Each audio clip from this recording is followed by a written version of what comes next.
beef and chicken.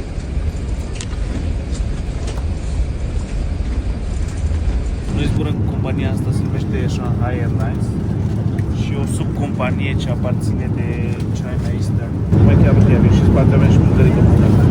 Asta și-a luat Bogdan, orez cu pui, iar eu mi-am luat noodles cu creveți. Bună dimineața, la noi este ora 5:46.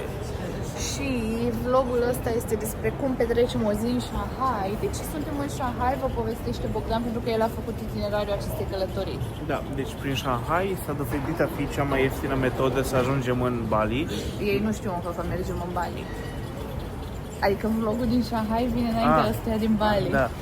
Da, asta a fost cea mai ieftină metodă de a ajunge în Indonezia. Noi am plătit din Budapesta până în Bali 260 de euro de persoană, ceea ce a fost un preț imbatabil. Înapoi a fost un pic mai scump, a venit undeva la 300 de euro de persoană sau 380 cu escală de 2 nopți în Doha. Facem și de acolo vlog. Și cum am spus, de fapt cum o să spun și în vlogul din Bali, pentru că vlogul ăsta ar trebui să vină înaintea lui din Bali, ne-am gândit că să stăm o zi în China durează prea mult și atunci o să facem un vlog separat de 10, 12, 11 minute cât iese din Shanghai. Explică-ne ce face Alipay. Alipay e o aplicație care îi Swiss knife-ul aplicațiilor chinezești. Poți să plătești carte de transport cu el, poți să-ți iei bilete de avion, hoteluri, eSIM-uri, să schimbi bani, să traduci, comanzi taxi, orice.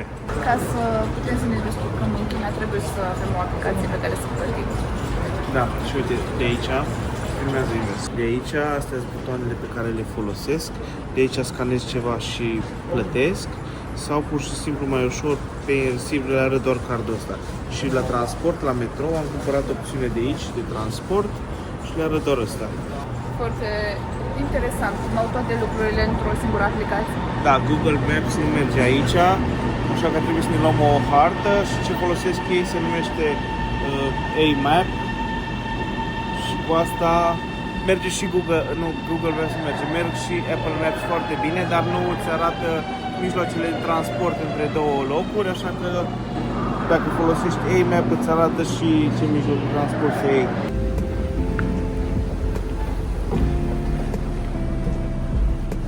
Noi ne-am îmbrăcat pentru vremea din Bali. 7 dimineața. Să îngheț din rig. Eu și Bogdan tocmai ne-am întrebat ce facem într-o duminică random la 7 dimineața în China. Și mergem să vedem The Bond. The Band. Bine, o să vă luăm la The Band ăsta să vedem ce e.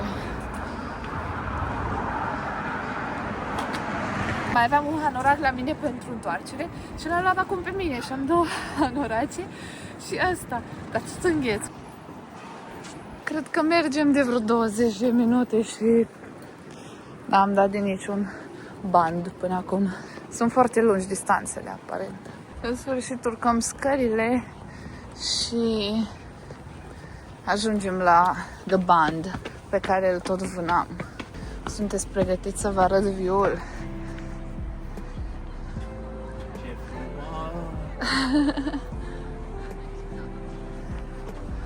Wow!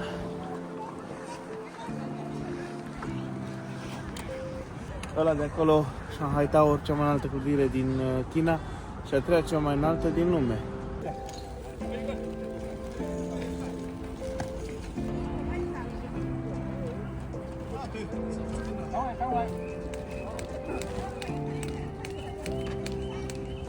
Ne-am dat seama acum că arhitectura lor e o combinație ciudată de mai multe stiluri. Spre exemplu, mă uit la clădirea asta, zici că sunt în Londra. Mă uit la aia de acolo, zici că sunt în Budapesta. Mă uit la aia de acolo, zici că sunt în Seul, în Coreea. Dacă mă întorc, zici că sunt în Doha, în Qatar. Conform hărții lui Bogdan, am ajuns în parcul Nordest Gate. Ne ducem către Old City. Ce vreau să zic? Vreau să dau un update. Am călătorit cu metrou și am făcut o oră pe drum de la 18 aeroport, stații. 18 stații, de la aeroport până într-o piață, People's Square se numește, pentru că voiam să o vizităm și pe aia. Deja e cunoscută chestia asta, cumva, dar dacă te conectezi la Wi-Fi-ul lor, nu merge Facebook, Instagram, WhatsApp, Gmail. YouTube. Nu merge practic nicio aplicație care e făcută de americani. Da. Dar Bogdan și-a luat pentru perioada când suntem aici, adică astăzi, un eSIM ți-ai luat? Da. Și lui merg. 14 lei. Aplicațiile... No, 3 giga sau cât? 3 giga 14 lei. Se pare că și aici e aceeași problemă ca în Coreea. Oamenii nu au nicio treabă. Bă, ce trebuie, femeia aia o scuipa din ea tot ce era mai urât și mai scărubos. Și că tot am menționat de Coreea. Ăsta sunt pomii pe care nu i-am prins acolo în martie. Ăștia trebuia să-i prindem, așa? Da. I-am luat suveniruri. Habar n-am unde intrăm aici, dar intrăm să vedem ce e. Da, cred că e ceva... Ne-am aproape de templul ăla. Da? Ah. Păi înseamnă că e intrarea în Old Town. Uite, ăsta e peisaj tipic chinezesc. Și frumos. Tot ne plimbăm prin centrul ăsta. Uite de ce am dat. Ce amuzant. Sigur e full ziua aici, deci într-un fel e mai bine că am venit la 8 dimineața deja. Acum, mamă, ce cadru bun am găsit. Îmi face o poză așa. Da, și nu Am venit la Starbucks să-și încarce Bogdan telefonul, am găsit. Ne-am luat o muffin care, mă rog, nu mai e muffin acum. O chestie cu peach something, peach blossom. Peach Blossom Raspberry Cafe Latte Mocha. Așa arată și Bogdan și-a luat ceva cu ciocolată.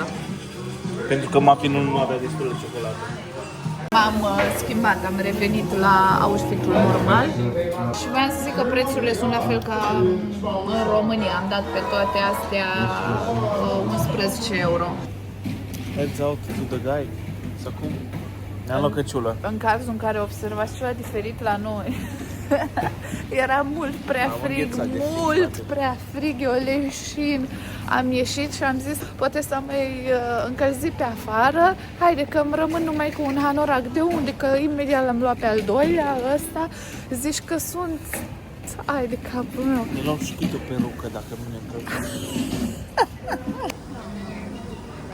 Nu știu să vă zic ce loc e aici, dar... Templu. Da, e God Temple sau? Suntem, da, ăla e templul de acolo. Ăla e? Ah, ok. Ok. Și foarte multă lume, extrem de multă lume și e 10 dimineața. Update, am aflat că de fapt mai avem până la templu, nu acolo e templul. Se pare că e vorba de un festival, iar noi suntem pe podul Jiukyu, dacă pronunț bine, probabil că nu, dar na.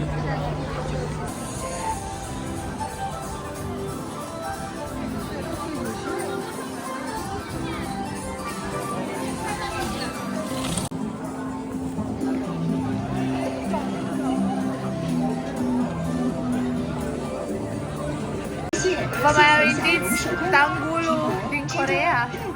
Am văzut acum și am zis că trebuie să iau, că atât de mult mi-au plăcut. Hai să facem taste test să vedem dacă sunt la fel de buni.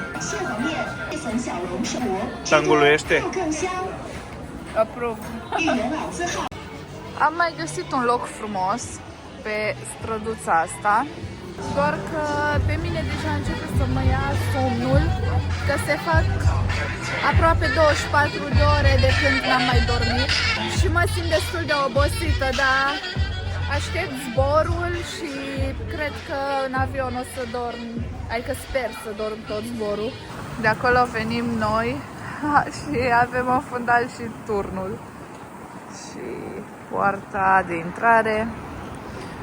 Iar acum am să încercăm full experiența de China și să ne comandăm un taxi de la ei să mergem până la un restaurant. Este un Didi. Un Didi? Așa se numește? Da. Na. Cu Didi-ul mergem. Haide că am urcat Bogdan, cât a costat? 15 lei. Se putea și la jumătate să fie fost 7 lei 50. Și ce mașină e asta?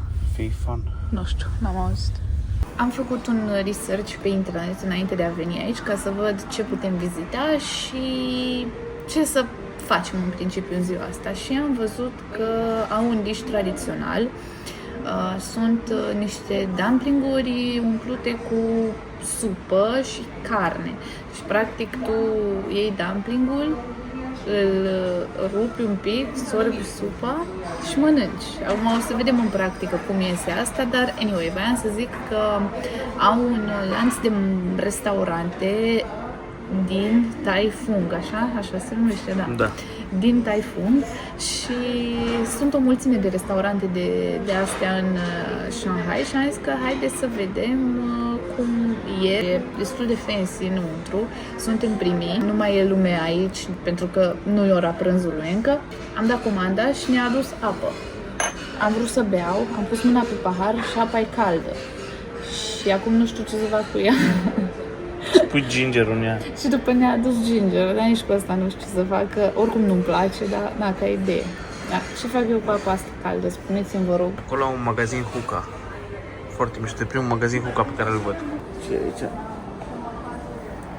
Soy sauce. Și aici e vinegar. Și afară e frig și s-ar fi gândit la noi, bă. Poate așa se face la ei, noroc. Ce apă caldă bună. Nu mai râde. Au venit dumplingurile și supița lui Bogdan. Wow. Supa asta are o textură foarte interesantă, nu seamănă deloc cu noodle și chinezești de la noi. Un pic așa mai groasă. Nu știu, cred că are mult colagen de la ce o fiert în ea de bună. Sandra vă va demonstra cum să mâncați un dumpling de porc. Se ia dumplingul, se soarbe supa și după se mănâncă. Bun? Are gust a supiță clasică de porc. Are bucățele de porc în ea, dar are și un gust, o tentă dulceagă cumva, mie așa mi se pare. O tentă de, ca și cum ar fi petale de trandafir în ea la final, mie așa mi se pare. Da, și la final și-am ținut aia. Și nu are condimente tipic asiatice. Da. Asta e berea mea. Bere cinstită chinezească. Are gust așa foarte light, cum avea mai de mult Bergambir la noi, dar mai de mult 2010. Foarte bun. Am mâncat, Foarte bine am mâncat. ne-am săturat și acum mergem către un metrou să luăm... ce luăm? Luăm un metrou prima dată. Un metrou și după aia luăm maglevul, care este primul tren care levitează pe bază de magnezi în lume. Și mi aduc aminte că eram mic, mă uitam la știri și ziceau ăștia că primul tren de genul ăsta a apărut în China și acum sunt aici. Vreau neapărat să încerc, să merg cu el. Face 36 de kilometri în 8 minute. E proiectat să meargă cu viteze de până la 360 de km la oră, dar din motive de economisire a energiei, pe ruta asta dintre stația de metrou, nu mai știu cum se numește, Zhuangjing sau ceva de genul, și aeroport, merge cu 300 la oră fix. De ce îți filmezi doar gura când Nu știu, mă uitam să văd pe unde trec. Ce frumos arată străduța asta. Ce nice e. Și s-a mai încălzit. Da, vizibil. Simțibil. Din noiembrie 2024 până în decembrie anul ăsta, 2026, cetățenii români pot să vină în China timp de 30 de zile, dacă nu mă înșel, fără viză. Deci e un mare avantaj pentru noi. Trebuie completat un fel de chestionar on arrival în care spui scopul vizitei, niște date personale, chestii din astea, dar pur și simplu se completează, le arăți că e completat și atât. Și uitați-vă și voi cât de curate, deci de când ne plimbăm de azi dimineață, n-am stat într-un singur loc, bine, e și foarte mare orașul, dar tot am acoperit o suprafață considerabilă și cu metrou și cu cum zice, Didi ăla și pe jos și peste tot e curat, e aranjat. Interesant sunt pomii. Da, și cred că e fain și noaptea. Uite un pic ce teatru frumos au. Absolut superb și mare. Mi-aș fi plăcut să joc aici, n-am să vă mint. Luăm trenul, Bogdan e excited. Sunt foarte excited. Două au costat 60 de lei, adică 30 de lei unul. Pentru transportul public de aici din Shanghai, foarte scump, având în vedere că de la aeroport până în centru, cu metrou normal, Am dat 4 lei, cred. 4 lei, da. Sau 3. Bine. Și 130 de lei ajunge la 1 minute, tot mai bine decât în fucking Paris de la Orly în centru, unde costa biletul 30 de euro. Da, mamă. Ăștia în tot orașul au foarte multe politici din astea sociale, adică pentru oameni, toalete gratuite, transport public ieftin, chestii gândite pentru oameni.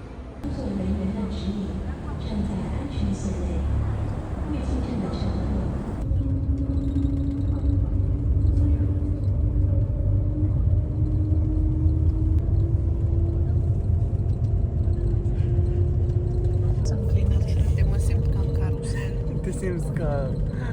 La roller coaster. Nu, ca acolo la Orșova când trece trenul. Aoleu, da. Salutări din lounge. Am ajuns la aeroport, am intrat în lounge și acum așteptăm să vină zborul nostru. De asta a fost ziua noastră petrecută în Shanghai. Mai avem un zbor de 6 ore și ceva până în Bali. Sper să dorm tot zborul ăla, că sunt super obosită.